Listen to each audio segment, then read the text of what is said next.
Good morning, everyone. Welcome into Mornings with Loretta. And yes, it is a great morning. And today is tax day, but it's also National Anime Day. And if you're not familiar with that word anime, I just don't know. You hadn't been watching the show enough because we do this show annually. Anyway, we have somebody who is so good at this conversation. He hosts and stars in this podcast called Crunchyroll Presents. And I feel if you guys just knew him, I promise you, you would be so excited like I am. Nicholas, welcome to Mornings with Loretta. Hey, thanks for having me.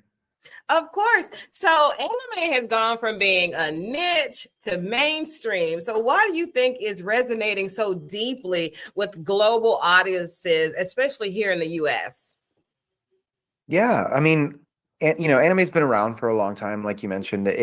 It used to be this thing where you'd be trading VHS tapes in school with your friends to see what the latest stuff from Japan was, and now it's so accessible, right? With apps like Crunchyroll, where you have access to this huge library of anime and this history that this amazing medium offers. And I think the accessibility is a huge piece of why it's so big now, but it's also that anime is a wholly unique experience. There are stories and characters and journeys that you can go on only in anime, and I think that's why so many people gravitate toward it. I agree with that. And I'm telling you, when Goku and all this, I've been hearing this so long in my household. So, how has anime influenced American pop culture beyond entertainment? Because now you're seeing it in fashion and music and even social media trends. What do you attribute it to? Because I think back in the day, I thought my sons were crazy when they were talking about all these people that I'd never heard of. Then I saw who they were talking about.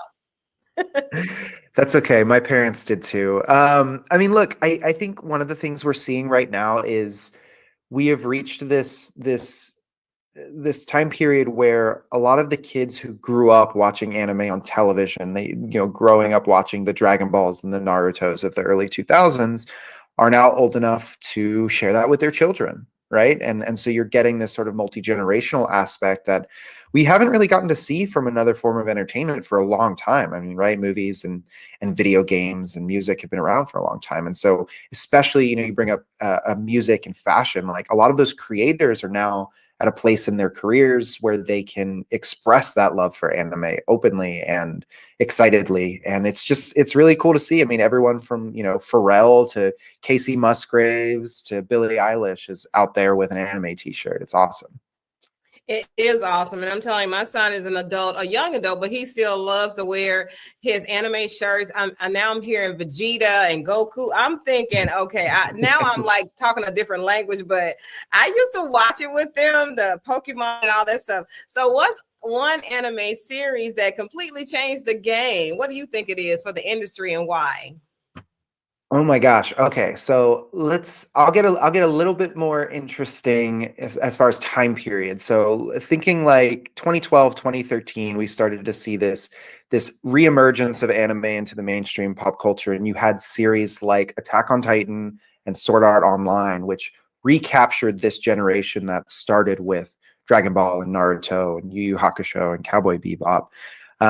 These shows started to get really popular as streaming services started to come out and people started watching them. Not just, it wasn't just your friends or your anime club. It was everyone was watching this thing. It was like, oh, you're watching Game of Thrones. Oh, I'm watching Attack on Titan. You got to get on this. And those two series really helped drive this sort of new wave of anime fans and culture that we've seen continue all the way through to today. And there's no sign of stopping.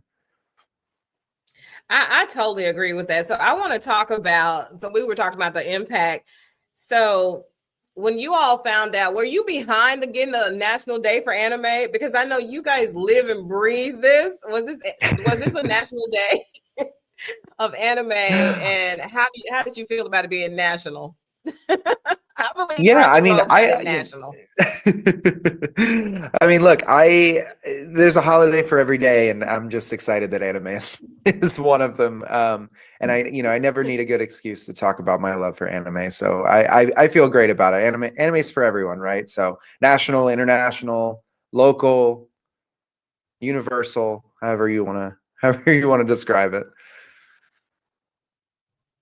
I love it. So tell us about the Anime Effect podcast. What inspired it, as if I don't know? And how do you decide which stories to spotlight? Yeah, you bet. I mean, you touched on it earlier, right? Anime is this big thing that has permeated pop culture in a way that, we haven't really seen before. It's in fashion, it's in sports, it's in music, it's in video games.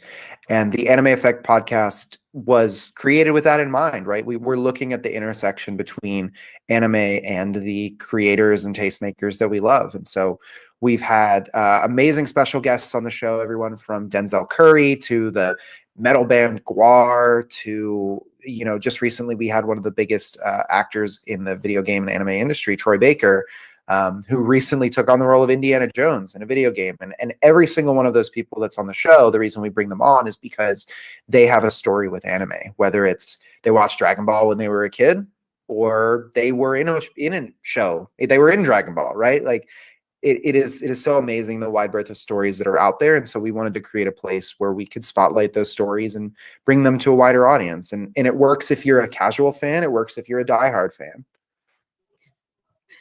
I'm telling you, I don't even think there's middle ground. I think everybody's a diehard fan of anime now.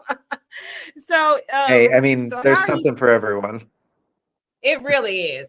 I want people to take a look at it because, like you said, it's in movies, it's in fashion, in music, at the award shows. Everybody is so. Some of us, like my age, I won't say I'm late to the game, Nicholas, because, like I said, my children grew up with it, so I feel like I know just enough to be semi-dangerous about it. So, if someone is curious about anime and doesn't know where to start, what 3 shows would you recommend for them? Ooh, 3 shows. So this is always an Just interesting 3. question because because I actually like to start with, what do you like in entertainment? Do you like romance? Do you like comedy? Do you like action? And then from there, I'll give you 100 shows, but I would give you 3. So like for example, give me a genre of film that you love.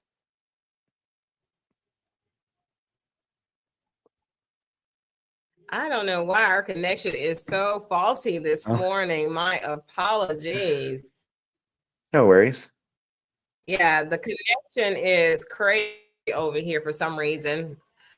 Um, I'll be able to salvage a lot of it though. So I love fashion, of course. I love fashion. I love music. So where would you?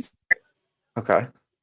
All right. So there is a series that came out a couple of years ago called My Dress Up Darling, which is about a girl who is really into cosplay and really into fashion and the fashion culture in Japan. And she basically becomes friends with this guy who's his family business is creating dolls, like Japanese dolls in that industry. And she basically enlists him to create these cosplay outfits for her. And so you get a little bit of the fashion. There's a little bit of romance in there, and it's a beautifully animated, wholesome series. So that is definitely one I would start with if you like fashion. A lot of anime is just incredibly stylish. So what you'll see if you love fashion that character design is a big focal point in anime, and so also the works of Watanabe. So Cowboy Bebop, Samurai Champloo. Those are shows that are oozing with style. So that is another place that I would start. Okay. And I'm telling you, you can find it anywhere. So I want to know, so ahead, how do you see anime continuing to shape storytelling, especially for younger generations and those that are coming of age? And yeah, how do you see it? Is there something down the line, or it's so traditional to me? The storytelling form changes, but the story remains the same, and they're just great stories. Yeah, I mean that's the interesting thing about anime is that there are stories that I feel like can only be told through the medium of anime and animation, and we see that a lot with some of the stories. Like I'll give you a great example.